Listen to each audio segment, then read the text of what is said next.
everyone. I am from DBJ College Chipun, and today I am tell about uses of medical plant in the rural area of Chipun.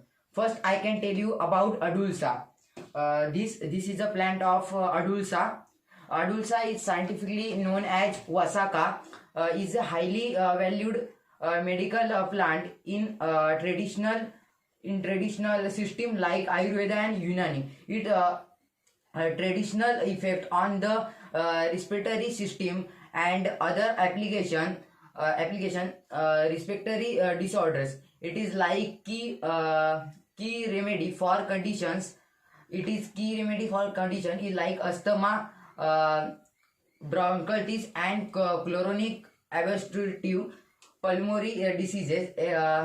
Except ornate, it is known for its property to lessen and help expel mucus from the respiratory tract, making breathing easier. Fever relief. It has been used to help reduce fever. My second plant is Kuda. This is a plant of Kuda.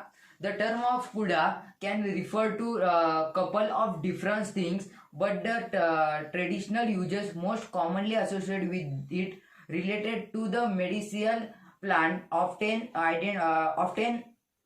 identification as the Kutuja or Kuda chal. Botanical name is Holar henna antidysenterica. Digestive issues.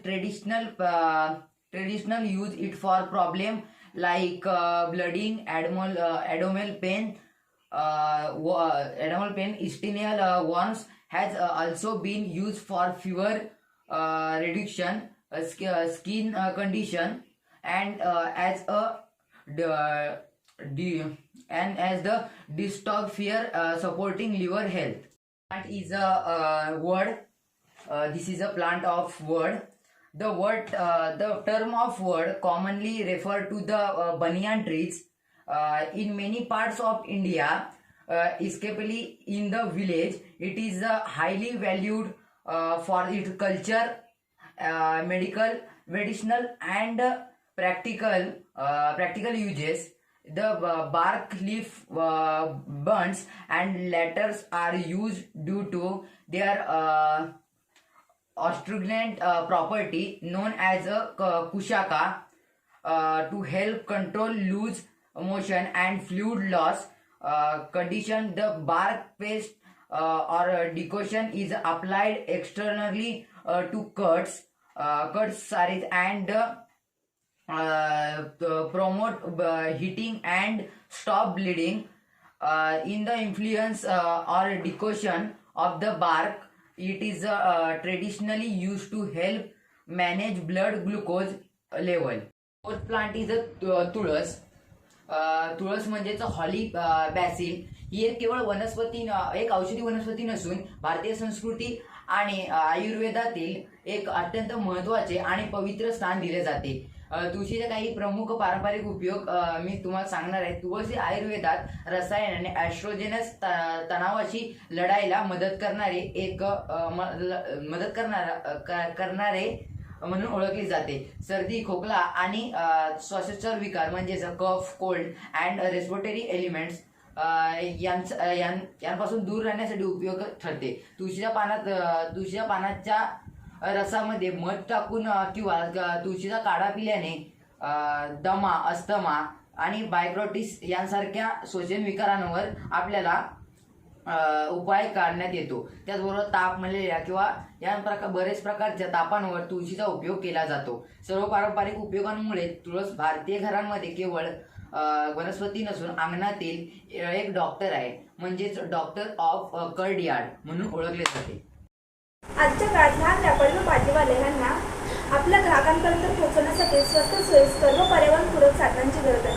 पारंपरिक हातगाडी ओढणे शारीरिकदृष्ट्या कठीण होते व स्थिर ठिकाणी विक्री मर्यादित राहते. ह्या समस्येवर उपाय म्हणून सायकल अटॅक भाजीवाल्याची हातगाडी ही संकल्पना मांडण्यात आली आहे. यामध्ये साध्या सायकलला लोखंडी फ्रेमद्वारे हातगाडी, त्यावर वस्तू भाजी ठेवण्यासाठी वेगवेगळे कप्पे केल्यास लहान लहान आकारात वाहून नेण्याच्या दृष्टीने सोपी व 80-100 किलोमीटरपर्यंत माल सहज वाहून नेता येईल. तसेच ऊन पाऊस पासून संरक्षणासाठी वर छत्री किंवा शेड हातगाडी केल्यास भाजीपाल्याला जास्त ग्राहकांपर्यंत कमी वेळात पोहोचता येईल. त्याचे शारीरिक श्रम कमी होतील व सायकलचा वापर केल्यामुळे इंधनाचा खर्च शून्य, पूर्णपणे पर्यावरण पूरक गाडी तयार करता येईल. विक्रेत्याचं उत्पन्न वाढेल. त्याचप्रमाणे विक्रीसाठी मोबाईल सुविधा उपलब्ध करून दिल्यास भाजीपाल्याला घरपोच सेवा देऊ शकेल आणि कमी खर्चात जास्त माल वाहून नेण्याची सोय करता येईल. सायकल अटॅक भाजीपाल्यासाठी हातगाडी हा प्रकल्प लघु उद्योजक आणि भाजी विक्रेत्यासाठी उपयुक्त ठरेल. कमी खर्च, जास्त उपयोगिता आणि पर्यावरण पूरकता ह्या तिन्ही बाबी लक्षात ठेवता हा प्रकल्प समाजासाठी उपयोगित व शाश्वत ठरू शकतो.